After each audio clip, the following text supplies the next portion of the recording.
Hello, beautiful people, and welcome to yet another episode of Alien Perspectives. I'm your host, Lawrence, and today we are going to talk about fear. What fears do you encounter on a daily basis? Do you feel like fear clouds your judgment, your identity, your belief, your faith? And what exactly is fear? I would like to hear more about this from your own perspective, and let us have a vulnerable conversation about it. Do you get scared that fear would overwhelm you, take you into a rabbit hole, and that you would never find your way out? Or do you fear that you've found yourself out of the rabbit hole and now you won't be appreciated or accepted outside the rabbit hole? Let's have this conversation. Talk to me, write to me in the comment section below, and I'll be glad to respond to your reactions. What does your perceived rabbit hole look like? And by rabbit hole, I am referring to the circumstances surrounding your fears, be it positive or negative. Are they long-term or short-term circumstances? I know I've asked a lot of questions so far, but I feel like this is the only way we can truly know and poke ourselves in manifesting this topic and the nature of our rabbit holes. And today I will also share a few experiences from two lovely people who wanted to share their personal experiences with us today, and I'll keep their identity anonymous. First off, let me tell you a quick story. 6 years ago, I left my home country with the fear of a future unknown to me. I never knew what's going to happen when I arrived and how I will fit in either. I also didn't know what I would eat or where I would sleep, but I had the notion of the land of opportunities, milk and honey, right? That fear was my driving force the whole process. At this point, fear was the main strength that I had to get through a lot of the uncertainties. The fear of not seeing my family again still lingers in my mind till today. I am sure you wonder why I say that. Everyone's circumstances for a new life in a foreign land have different and unique perspectives, and I think every immigrant can relate to what I'm saying. Not knowing when your last day in the new land of opportunities will come is the everyday fear. It's like coffee and toast every day. As an immigrant, you're forced to live to the best of your abilities, one day at a time, because a whole village is depending on you to succeed, and you have to save everybody. And the greatest fear is nobody is ever satisfied. In fact, some of them are waiting for you to fail so they can point fingers at you and rejoice while you're down. This makes a lot of anxiety grow in you.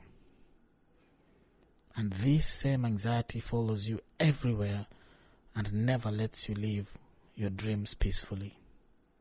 I wonder, are dreams even a thing? That's a story for another day. So, upon arriving in the US, I was welcomed by a wonderful couple who have been my family for the last 6 years, and they have encouraged me to pursue my dreams one day at a time, patiently. And I got the chance to live my dream, as a professional singer, but still the challenges of saving your village and your family always lingers around your head just like a smoky cloud. I'm sure many of you can relate to the fears of not being successful enough to save everybody in your family. For those who have families that depend on them, the fear of being too late to have a family in the socially constructed timings. That's another situation there. Everybody's like, you should get married. You're wasting time and shit.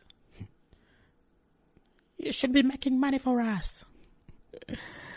Oh my gosh. Society pressures do play a humongous role in a lot of depression and anxiety many people are muted with.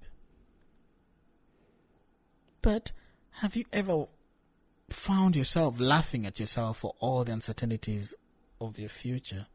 Well, I do quite a lot. Then I pour a drink for it to quench my fear. Please allow me to share a small section of a response I got from one of my friends who I interviewed this week in regards to fear. When I think about the word fear, there are different spectrums, and all of us are afraid of different things, I'd say some are afraid of snakes. When I think about it, like, boom, I fear death. I fear dying. I fear losing people in my life, people dying that I know, that I care of. It's a fear that at times I wonder how to move on without those people, because they are a very essential part of your life. Even if you don't talk to them as much, even if you don't see them as much, the thought of them being there and alive keeps you going. But then the thought of them not being there and you not even getting to talk to them makes me freeze for a second. It's a deep fear. It's a very deep, deep fear. I always hear people talking about their futures, their plans for the summer, their careers, their plans for the rest of the year, and I wonder, what plans do I have? Because my rabbit hole is full of everybody's problems and expectations that I have to face, and I have no time to think of plans for the summer or careers or the future. Which future are we talking about? I'm scared about that future because it's uncertain, you see. The fear of not being good enough to rescue everybody kicks in big time. And those, ladies and gentlemen, are what I call self-constructed fears. No one can rescue you. No one can help you with it. Therapists will indulge you, but they can never really understand. They can theoretically understand, but not truly relate, if you know what I mean. There comes a point where only those who have been through the same circumstances can truly understand one's struggles. If you don't agree, please challenge me by writing your reactions. Let's indulge. Let's go deeper into this conversation. Because it's things like this that help us connect as human beings. So, those circumstances that I'm talking about, with time, they make you develop anxiety. And the villagers, remember the villagers, start calling at the end of the month. All they want is dollar signs. Nobody cares what you've been going through. All they care about is dollar signs after dollar sign. Solve their issues, solve their problems, they'll be happy. And when you attempt to share your experiences and what you've been going through, oh boy, nobody cares.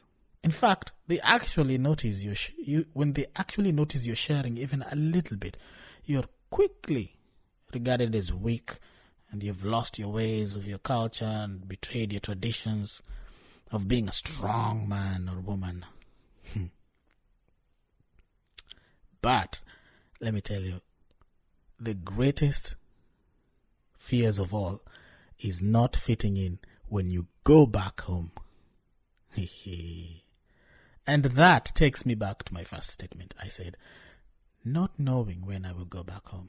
Because this culture, the American culture, forces you to assimilate.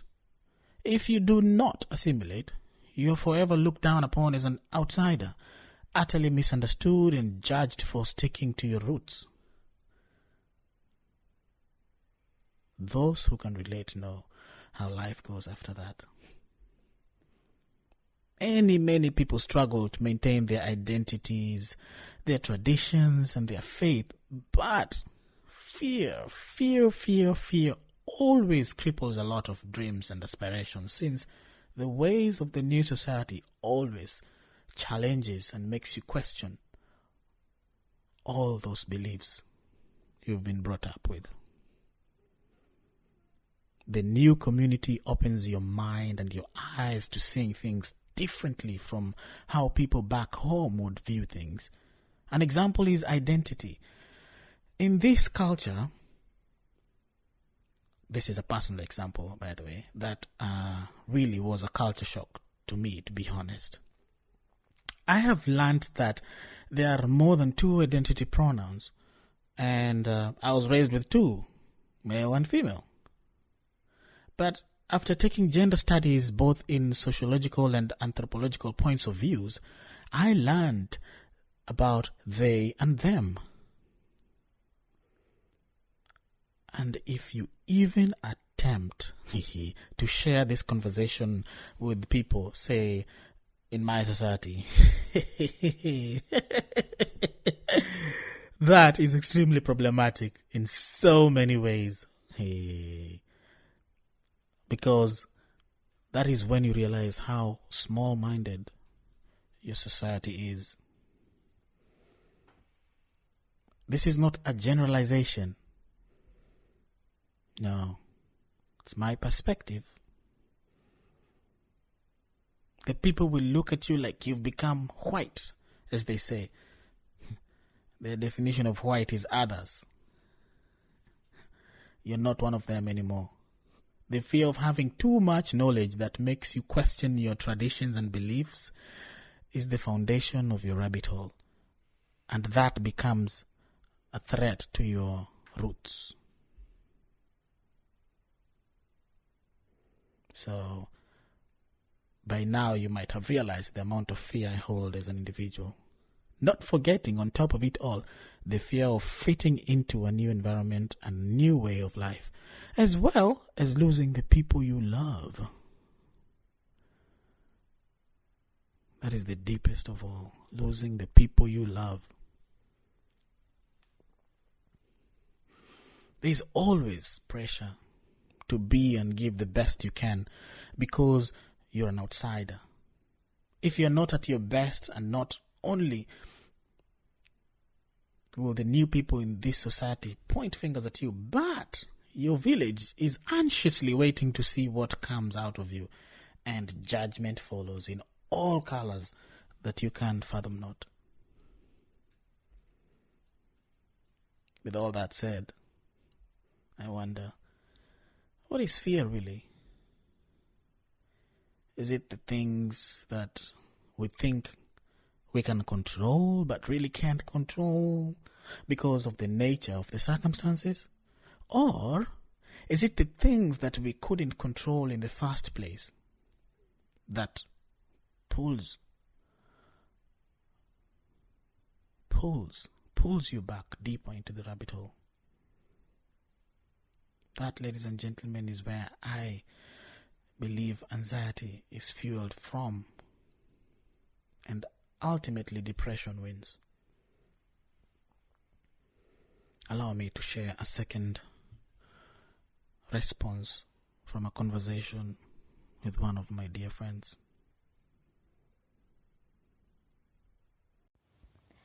My most vulnerable fear that I'm encountering currently is the fear of the unknown.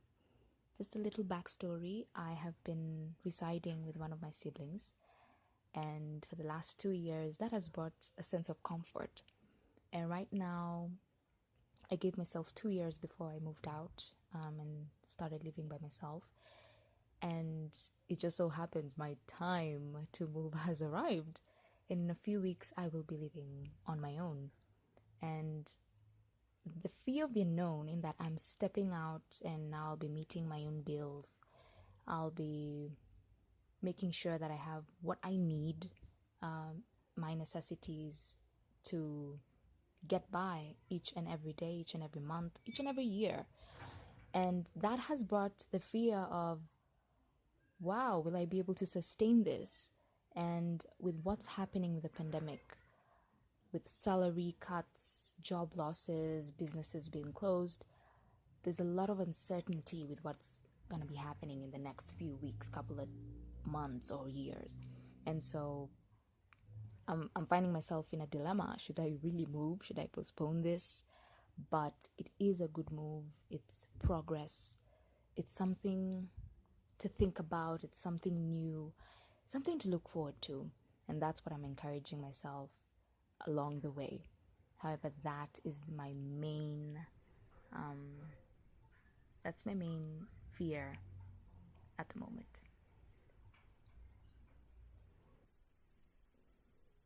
Surviving days at a time, emotionally and physically, is only dependent on how you choose to view things and how much time you spend with yourself.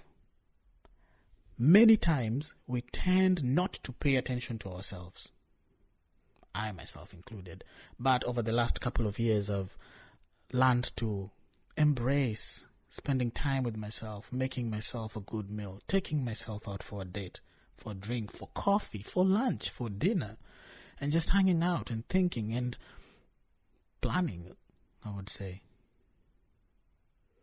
But we live life feeding off of the energy of our friends, our colleagues, and family, with an aim of filling the void we cannot face ourselves. It's all about filling the void, all about feeling happy, even if it's only for a few minutes. And at times it's even about seeking approval. It's really hard sometimes to choose happiness. Really hard. And I encourage you today, choose happiness. Make that choice in your mind. I was listening to an interview 2 days ago, and one of India's wise men was asked, how can I deal with my fears? And his response was simpler than I thought. If you feel fear, it is because you have allowed it to manifest within you. Why not choose to feel the way you feel when you are fearless? This is, I think, because fear is a circumstance created within our conscious. And human beings tend not to pay attention to themselves when they are not afraid. Hence, they cannot choose that place of fearlessness when they are asked to. That response was quite interesting to me, and it made me think.